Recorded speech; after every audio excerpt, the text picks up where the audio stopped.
Mau kaya ya harus kerja, harus berdarah-darah, berkeringat. Mau kaya, mau turu ngimpi, mana bisa loh. Nggak ada wong sugih mak bedunduk, uang jatuh dari langit, nggak bisa. Cara kilat main judi ya nggak bisa itu. Nggak ada sejarah judi itu menang nek ora bandare.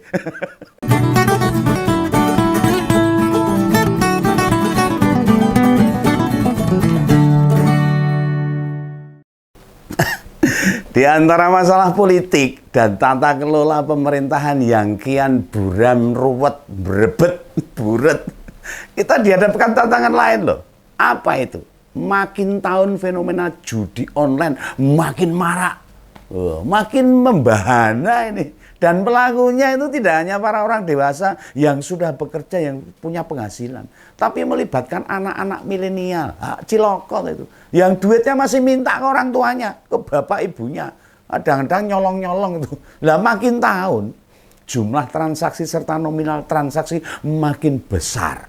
Nah disinilah letak keprihatinan kita semua ini. Gimana negara ini mau jadi besar dan makin baik bila soal-soal beginian saja masih gak bisa ditangani? Ya bayangkan saja, kuartal 1 tahun ini wae loh, artinya buat bulan Januari sampai April aja ini, yang main judi online itu 3,2 juta orang. Bayangkan ini, ya bisa jadi jumlahnya kurang dari itu, soalnya satu orang bisa punya akun lebih dari satu.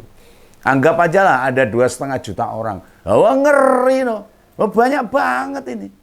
Nah pengen tahu nggak nih? Total transaksi buat duit yang dipertaruhkan untuk judi ini 600 triliun. Oh edian ini. Edian betul ini. Lah 600 triliun menguap dalam 4 bulan roh. Uangnya melebihi anggaran makan bergizi Pak Prabowo yang akan diprogramkan tahun depan nek sido itu loh. Nah, jumlah segitu dari 13 ribuan transaksi. Artinya dalam sekali transaksi, satu akun pasang di beberapa taruhan dengan nominal yang lumayan gede. Bisa jutaan, bisa puluhan juta. Yang pasti ya jutaan. Orang mungkin 1.000, 2.000, kayak orang main domino nggak mungkin. Ini data valid loh. Om Begawan tidak buat-buat ini. Tidak asal ngomong, asal bicara. Sumbernya jelas. Yakni PPATK. Nah, dan jumlah itu meningkat itu tiap tahun lebih dari 2 kali lipat dari tahun sebelumnya. Tahun 2021 saja baru 57 triliun transaksi itu. Lalu berikutnya naik jadi 81 triliun. Dan tahun kemarin itu loh, tembus 321 triliun. Itu monggo judi tok itu. Nggo main tok itu. Uang entah kemana. Lah ini kan makin menyedihkan lagi. Yang terlibat judi online kemudian kismin, miskin, mangan wae jadine angel. Nah, nanti rencana dapat bansos lagi. Aduh, wah repot di negara kita nih. Yang pasti makin membengkaknya orang yang terlibat. Hingga duit yang dipertaruhkan. Buahnya ini salah siapa? Sing salah sapa coba? Ya kita harus tahu. Judi itu perkara yang dilarang di negara ini. Hukumnya jelas toh. Nah, jangankan yang online dengan nominal gede, judi sabung ayam sama main kartu aja digerebek kok. Oh iya, cuma remi, domino, grebek, ditahan di penjara. Ya bener nih. Orang judi itu pakai duitnya sendiri, tidak merugikan orang lain. Tapi kalau ingat pesan Bung Haji, Bung Haji Raja Dangdut itu loh. Lagunya yang berjudul begini nih, ya ini tak nyanyikan ya sebagian syairnya saja.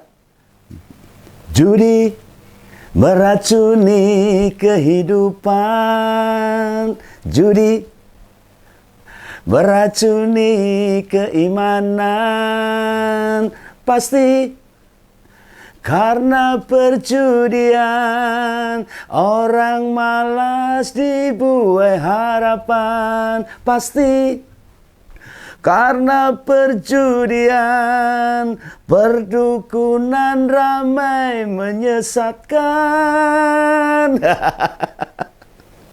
Lah memangnya warga jatuh miskin itu nanti tanggungannya siapa? Yang nanggung siapa? Lah kan jadi ngerepotin yang lain kan, ngerepotin keluarga, ngerepotin saudara. Kadang-kadang kalau nggak ada uang bisa nyolong, bisa ngerampok dan sebagainya. Lah makin maraknya judi online, itu menyengsarakan banyak pihak.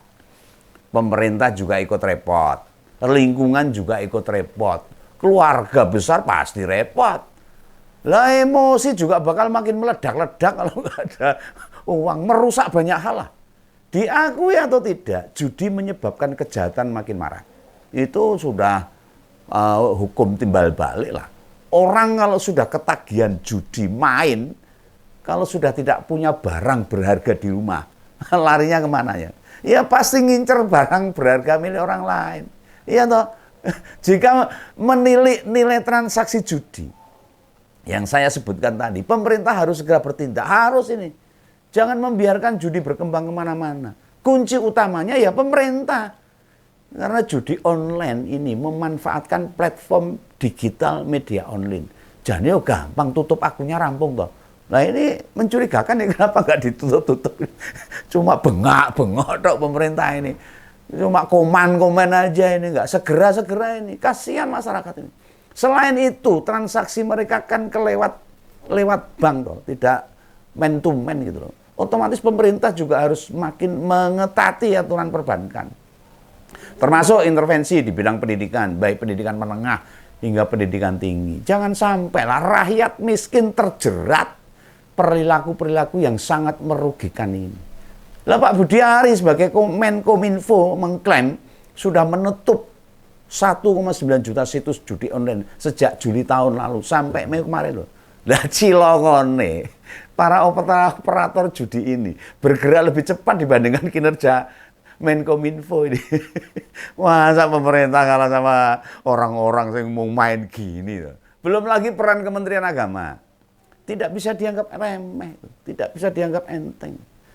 Tokoh-tokoh agama, tokoh adat, tokoh lokal ya harus didorong, menyadarkan rakyatnya untuk tidak dibiarkan tercerambab, terjerumus dalam lembah nisa main judi online. Ada mau remeh hitungan aja monggo untuk hiburan. Ini menggunakan uang dan nilainya sangat besar, triliunan.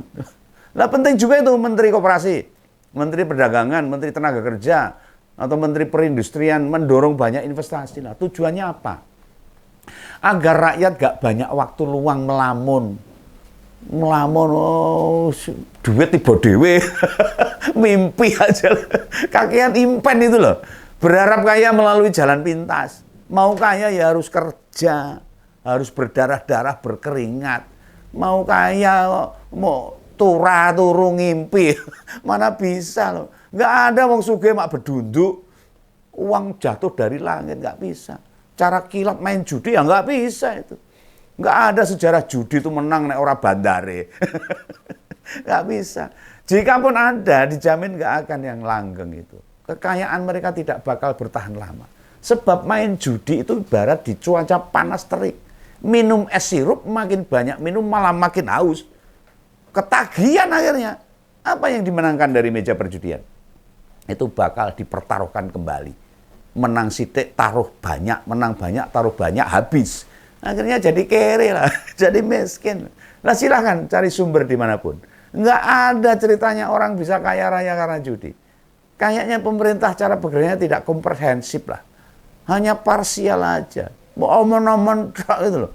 Upaya Menkominfo nutup situs judi bukan jalan efektif dan itu pintu terakhir harusnya. Bila masyarakat sadar, judi itu merusak dan hanya menjual mimpi saja. Ini peran kita. Peran masyarakat, peran keluarga, peran lingkungan, tokoh-tokoh agama dan tokoh-tokoh masyarakat. Lah, mau tempat judi tersebar dimanapun, maka masyarakat tidak akan mau ke sana kalau sudah sadar bahwa judi itu merugikan. Nah, meninggalnya seorang polisi yang tidak sengaja dibakar oleh istrinya, yaitu gara-gara judi online. Ada juga yang gantung diri karena utangnya banyak, ya karena judi online. Ya ini makin membuat miris toh. Lah wong aparat penegak hukum yang harusnya memberantas judi, malah pilih jalani. Ini kan parah banget ini.